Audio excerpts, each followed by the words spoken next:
Welcome to House of Mirth, Chapter 12 today. I'm Catherine.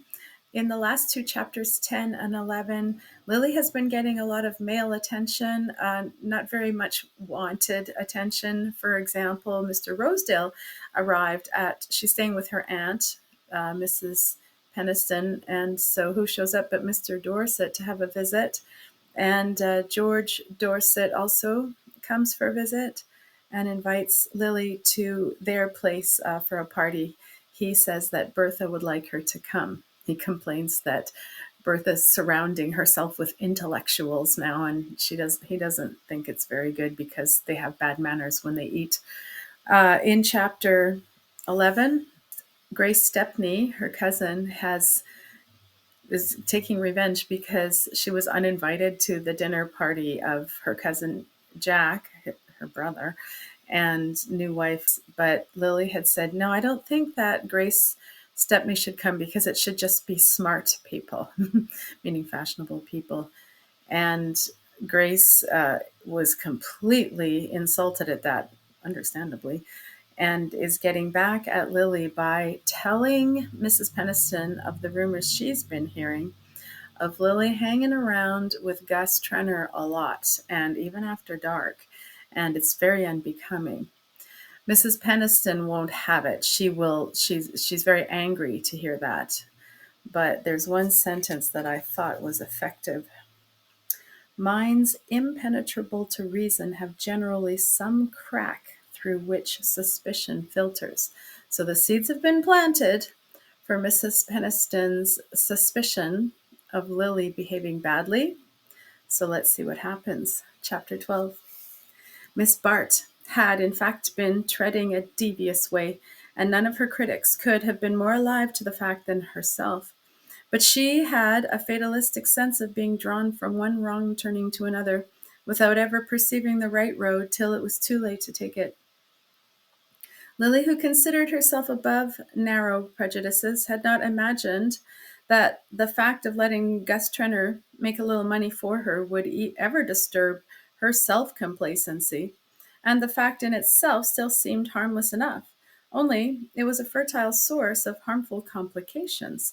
As she exhausted the amusement of spending the money, these complications became more pressing, and Lily, whose mind could be severely logical in tracing the causes of her ill luck to others, justified herself by the thought that she owed all her troubles to the enmity of Bertha Dorset. This enmity, however, had apparently expired in a renewal of friendliness between the two women. Lily's visit to the Dorsets had resulted, for both, in the discovery that they could be of use to each other. And the civilized instinct finds a subtler pleasure in making use of its antagonist than in confounding him. Mrs. Dorset was, in fact, engaged in a new sentimental experiment, of which Mrs. Fisher's latest property, Ned Silverton, was the rosy victim. And at such moments, as Judy Trenor had once remarked, she felt a peculiar need of distracting her husband's attention. Dorset was as difficult to amuse as a savage, but even his self-engrossment was not proof against Lily's arts, or rather, these were especially adapted to soothe an uneasy egoism. Her experience with Percy Gryce stood her in good stead in ministering to Dorset's humors, and if the incentive to please was less urgent, the difficulties of her situation were teaching her to make much of minor opportunities. Intimacy with the Dorsets was not likely to lessen such difficulties on the material side. Mrs. Dorset had none of Judy Trenor's lavish impulses, and Dorset's admiration was not likely to express itself in financial tips. And even Lily cared to renew her experiences in that line. What she required for the moment of the Dorsets' friendship was simply its social sanction. She knew that people were beginning to talk of her, but this fact did not alarm her as it had alarmed Mrs. Peniston. In her set, such gossip was not unusual, and a handsome girl who flirted with a married man was merely assumed to be pressing to the limit of her opportunities. It was Trenor himself who frightened her. Their walk in the park had not been a success. Trenor had married young, and since his marriage, his intercourse with women had not taken the form of the sentimental small talk which doubles upon itself like the paths in a maze. He was first puzzled and then irritated to find himself always led back to the same starting point, and Lily felt that she was gradually losing control of the situation. Trenor was in truth in an unmanageable mood. In spite of his understanding with Rosedale, he had been somewhat heavily touched by the fall in stocks. His household expenses weighed on him, and he seemed to be meeting on all sides a sullen opposition to his wishes, instead of the easy good luck he had hitherto encountered. Mrs. Trenor was still at Bellamont, keeping the townhouse open and descending on it now and then for a taste of the world, but preferring the recurrent excitement of week-end parties to the restrictions of a dull season. Since the holidays, she had not urged Lily to return to Belmont, and the first time they met in town, Lily fancied that there was a shade of coldness in her manner. Was it merely the expression of her displeasure at Miss Bart's neglect, or had disquieting rumours reached her? The latter contingency seemed improbable, yet Lily was not without a sense of uneasiness. If her roaming sympathies had struck root anywhere, it was in her friendship with Judy Trenor. She believed in the sincerity of her friend's affection, though it sometimes showed itself in self-interested ways, and she shrank with peculiar reluctance from any risk of estranging it. But aside from this, she was keenly conscious of the way in which such an estrangement would react on herself. The fact that Gus Trenor was Judy's husband was at times Lily's strongest reason for disliking him and for resenting the obligation under which he had placed her. To set her doubts at rest, Miss Bart, soon after the new year, proposed herself for a weekend at Bellamont. She had learned in advance that the presence of a large party would protect her from too great assiduity on Trenor's part, and his wife's telegraphic "come by all means" seemed to assure her of her usual welcome. Judy received her amicably. The cares of a large party always prevailed over personal feelings, and Lily saw no change in the hostess's manner. Nevertheless, she was soon aware that the experiment of coming to Bellamont was destined not to be successful. The party was made up of what Mrs. Trenor called pokey people, her generic name for persons who did not play bridge, and, it being her habit to group all such obstructionists in one class, she usually invited them together, regardless of their other characteristics. The result was apt to be an irreducible combination of persons having no other quality in common than their abstinence from bridge. And the antagonisms developed in a group lacking the one taste which might have amalgamated them were in this case aggravated by bad weather and by the ill-conceived boredom of their host and hostess. In such emergencies, Judy would usually have turned to Lily to fuse the discordant elements, and Miss Bart, assuming that such a service was expected of her, threw herself into it with her accustomed zeal. But at the outset she perceived a subtle resistance to her efforts. If Mrs. Trenor's manner toward her was unchanged, there was certainly a faint coldness in that of the other ladies. An occasional caustic allusion to "your friends, the Wellington Brys," or to "the little Jew who has brought the Grenier house. Someone told us you knew him, Miss Bart," showed Lily that she was in disfavor with that portion of society which, while contributing least to its amusement, had assumed the right to decide what forms that amusement shall take. This indication was a slight one, and a year ago Lily would have smiled at it, trusting to the charm of her personality to dispel any prejudice against her, but now she had grown more sensitive to criticism and less confident in her power to disarm it. She knew, moreover, that if the ladies at Bellamont permitted themselves to criticize her friends openly, it was a proof that they were not afraid of subjecting her to the same treatment behind her back. The nervous dread lest anything in Trenor's manner should seem to justify their disapproval made her seek every pretext for avoiding him, and she left Bellamont conscious of having failed in every purpose which had taken her there. In town, she returned to the preoccupations which for the moment had the happy effect of banishing troublesome thoughts. The Welly Brys, after much debate and anxious counsel with their newly acquired friends, had decided on the bold move of giving a general entertainment. To attack society collectively when one's means of approaching are limited to a few acquaintances is like advancing into a strange country with an insufficient number of scouts. But such rash tactics have sometimes led to brilliant victories, and the Brys had determined to put their fate to the touch. Mrs. Fisher, to whom they had all entrusted the conduct of the affair, had decided that Tableau vivant and expensive music were the two baits most likely to attract the desired prey.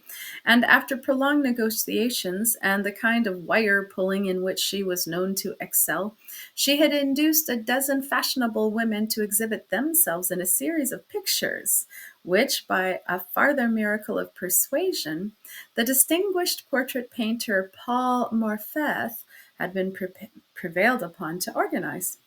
Lily was in her element on such occasions. Under Morpeth's guidance, her vivid plastic sense, hitherto nurtured on no higher food than dressmaking and upholstery, found eager expression in the disposal of draperies, the study of attitudes, the shifting of lights and shadows. Her dramatic instinct was roused by the choice of subjects, and the gorgeous reproductions of historic dress stirred an imagination which only visual impressions could reach. But keenest of all was the exhilaration of displaying her own beauty under a new aspect, of showing that her loveliness was no more a fixed quality, but an element shaping all emotions to fresh forms of grace. Mrs. Fisher's measures had been well taken, and society, surprised in a dull moment, succumbed to the temptation of Mrs. Brys' hospitality. The protesting minority were forgotten in the throng which abjured and came, and the audience was almost as brilliant as the show. Lawrence Selden was among those who had yielded to the proffered inducements. If he did not often act on the accepted social axiom that a man may go where he pleases, it was because he had long since learned that his pleasures were mainly to be found in a small group of like-minded. But he enjoyed spectacular effects and was not insensible to the part money plays in their production. All he asked was that the very rich should live up to their calling as stage managers and not spend their money in a dull way.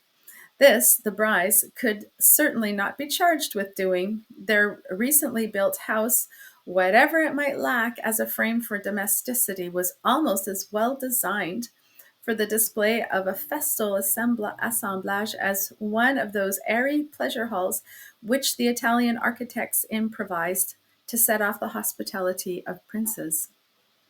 The air of improvisation was in fact strikingly present, and so rapidly evoked, was the whole mise en scène that one had to touch the marble columns to learn that they were not of cardboard. To seat oneself in one of the damask and gold armchairs, to be sure, it was not painted against the wall. Selden, who had put one of those seats to the test, found himself from an angle of the ballroom surveying the scene with frank enjoyment. The company, in obedience to the decorative instinct which calls for fine clothes and fine surroundings, had dressed rather with an eye to Mrs. Brys' background than to herself.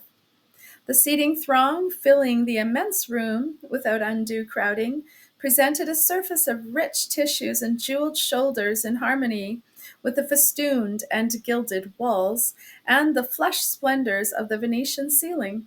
At the farther end of the room, a stage had been constructed behind a proscenium arch, curtained with the folds of an old damask. But in the pause before the parting of the folds, there was little thought of what they might reveal, for every woman who had accepted Mrs. Brys' invitation was engaged in trying to find out how many of her friends had done the same. Gertie Farish, seated next to Selden, was lost in that indiscriminate and uncritical enjoyment so irritating to Miss Bart's finer perception. It may be that Selden's nearness had something to do with the quality of his cousin's pleasure. But Miss Farish was so little accustomed to refer her enjoyment of such scenes to her own share in them that she was merely conscious of a deeper sense of contentment. Wasn't it dear of Lily to get me an invitation? Of course it would never have occurred to Carrie Fisher to put me on the list, and I should have been so sorry to miss seeing it all, and especially Lily herself. Someone told me that the ceiling was by Veronese. You would know, of course, Lawrence. I suppose it's very beautiful, but his women are so dreadfully fat. Goddesses? Well, I can only say that if they'd been mortals and had to wear corsets, it would have been a lot better for them. I think our women are much handsomer, and this room is wonderfully becoming. Everyone looks so well. Did you ever see such jewels? Do look at Mrs. George Dorset's pearls. I suppose the smallest of them would pay the rent for our girls' club for a year. Not that I ought to complain about the club. Everyone has been so wonderfully kind. Did I tell you that Lily has given us $300? Wasn't it splendid of her? And then she collected a lot of money from her friends. Mrs. Bry gave us 500 and Mr. Rosedale 1,000. I wish Lily were not so nice to Mr. Rosedale. But she says it's no use being rude to him because he doesn't see the difference. She really can't bear to hurt people's feelings. It makes me so angry when I hear her called cold and conceited. The girls at the club don't call her that. Do you know that she has been there with me twice? Yes, Lily. And you should have seen their eyes. One of them said it was as good as a day in the country just to look at her. And she sat there and laughed and talked with them, not a bit as if she were being charitable, but as if she liked it as much as they did. They've been asking ever since when she's coming back, and she's promised me. Oh, Miss Farish's confidences were cut short by the parting of the curtain on the first tableau. A group of nymphs dancing across flower-strewn sward in the rhythmic postures of Botticelli's Spring. Tableau vivant depend for their effect not only on the happy disposal of lights and the delusive interposition of layers of gauze, but on a corresponding adjustment of the mental vision. To unfurnished minds, they remain, in spite of every enhancement of art, only a superior kind of waxworks. But to the responsive fancy, they may give magic glimpses of the boundary world between fact and imagination. Selden's mind was of this order. He could yield to vision-making influences as completely as a child to the spell of a fairy tale. Mrs. Bry's tableaux wanted none of the qualities which go to the producing of such illusions, and under Morpeth's organizing hand, the pictures succeeded each other with the rhythmic march of some splendid phrase, in which the fugitive curves of living flesh and the wandering light of young eyes have been subdued to plastic harmony without losing the charm of life. The scenes were taken from old pictures, and the participators had been cleverly fitted with characters suited to their types. No one, for instance, could have made a more typical Goya than Carrie Fisher, with her short, dark-skinned face, the exaggerated glow of her eyes, the provocation of her frankly painted smile.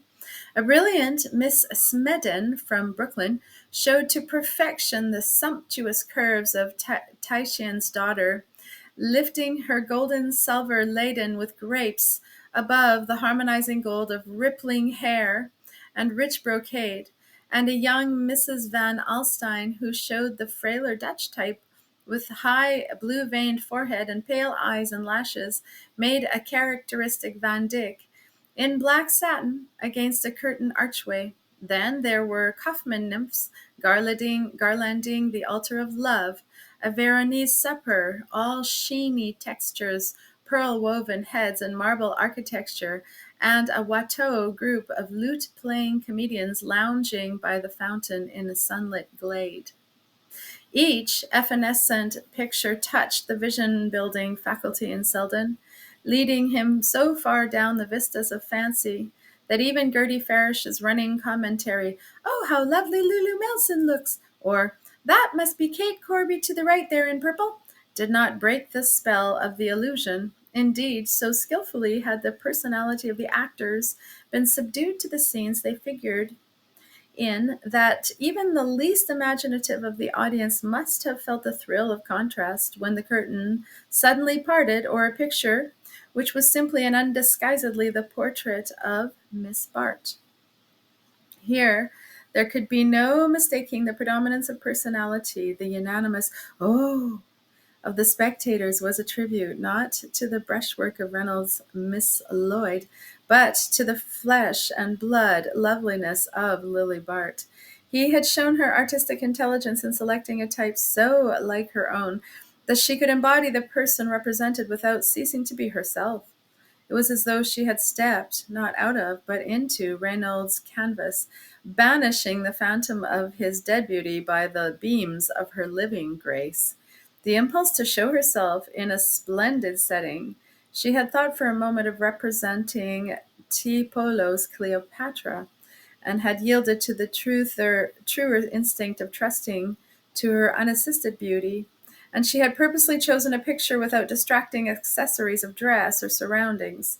Her pale draperies and the background of foliage against which she stood served only to relieve the long dryad-like curves that swept upward from her poised foot to her lifted arm, the noble buoyancy of her attitude, its suggestion of soaring grace, revealed the touch of poetry in her beauty that Selden always felt in her presence, yet lost the sense of when he was not with her.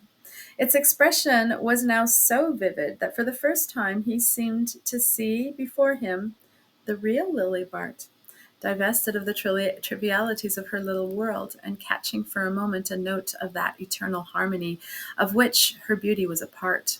Deuced bold thing to show herself in that get-up, but gad, there isn't a break in the lines anywhere, and I suppose she wanted us to know it. These words, uttered by that experienced connoisseur, Mr. Ned Van Alstyne, whose scented white moustache had brushed Selden's shoulder whenever the parting of the curtains presented any exceptional opportunity for the study of the female outline, affected their hearer in an unexpected way. It was not the first time that Selden had heard Lily's beauty lightly remarked on, and hitherto the tone of the comments had imperceptibly colored his view of her. But now it woke only an emotion of indignant contempt. This was the world she lived in. These were the standards by which she was fated to be measured. Does one go to Caliban for a judgment on Miranda? In the long moment before the curtain fell, he had time to feel the whole tragedy of her life. It was as though her beauty, thus detached from all that cheapened and vulgarized it, had held out suppliant hands to him from the world in which he and she had once met for a moment, and where he had an overmastering longing to be with her again. He was roused by the pressure of ecstatic fingers. "Wasn't she too beautiful, Lawrence? Don't you like her best in that simple dress? It makes her look like the real Lily, the Lily I know." He met Gertie Farish's brimming gaze. "The Lily we know," he corrected, and his cousin, beaming at the implied understanding, exclaimed joyfully, "I'll tell her that. She always says you dislike her."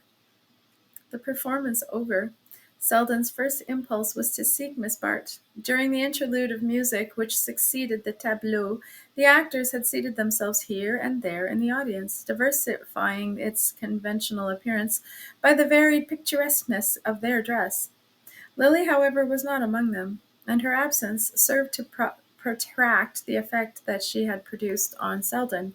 It would have broken the spell to see her too soon in the surroundings from which accident had so happily detached her.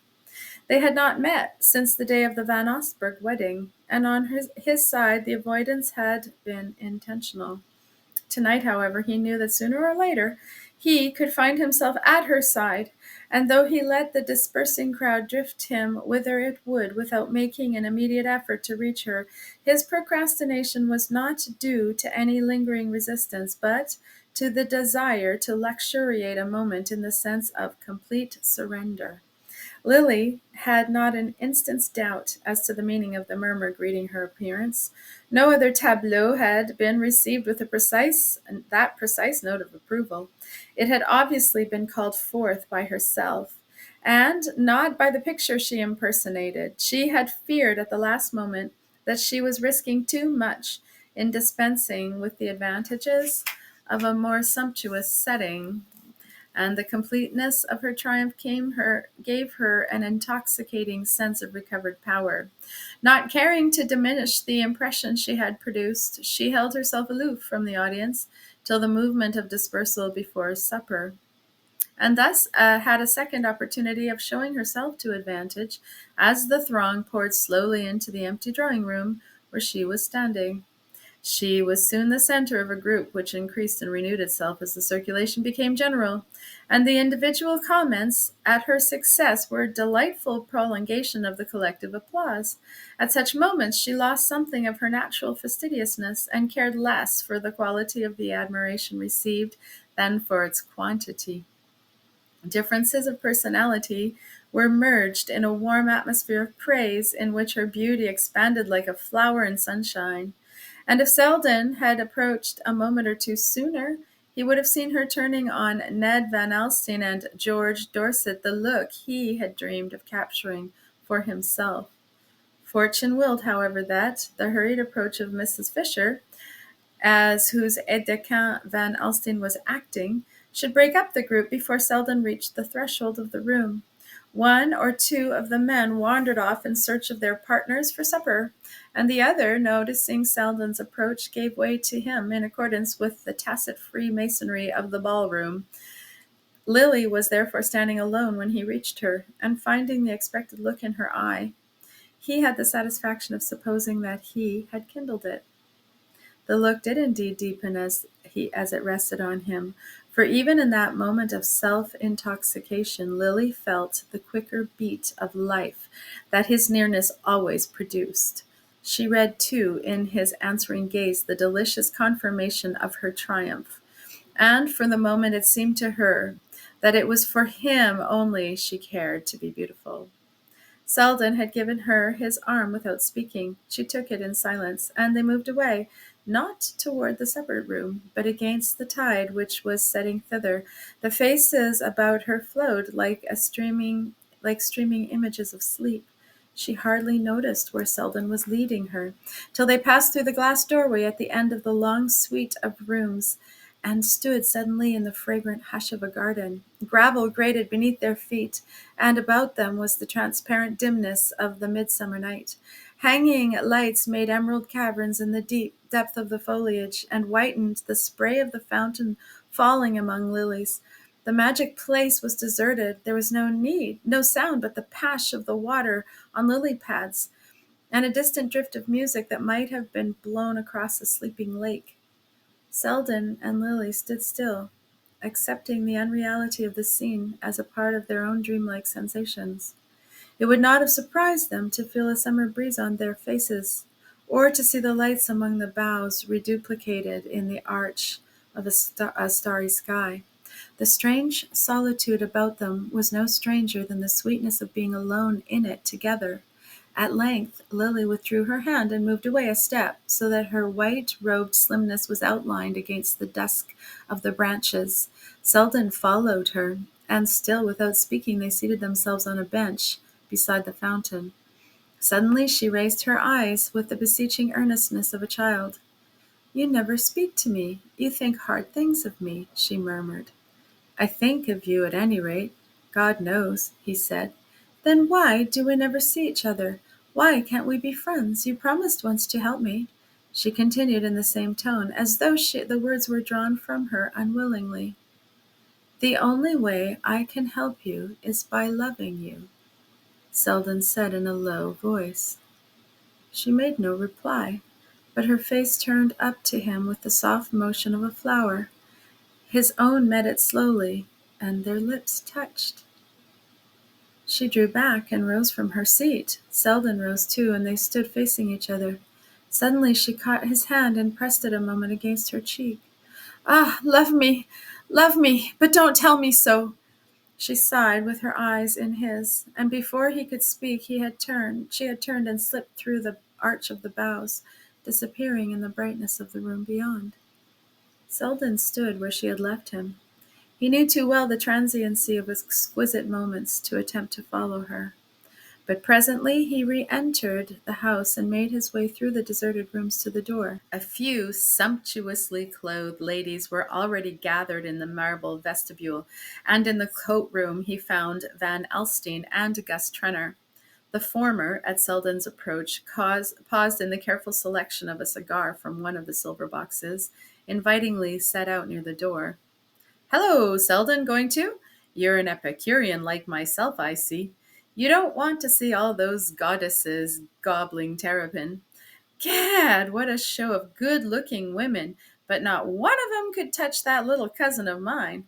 Talk of jewels, what's a woman want with jewels when she's got herself to show? The trouble is, with all those foul balls they wear to cover up their figures when they've got 'em. I never know till tonight what an outline Lily has."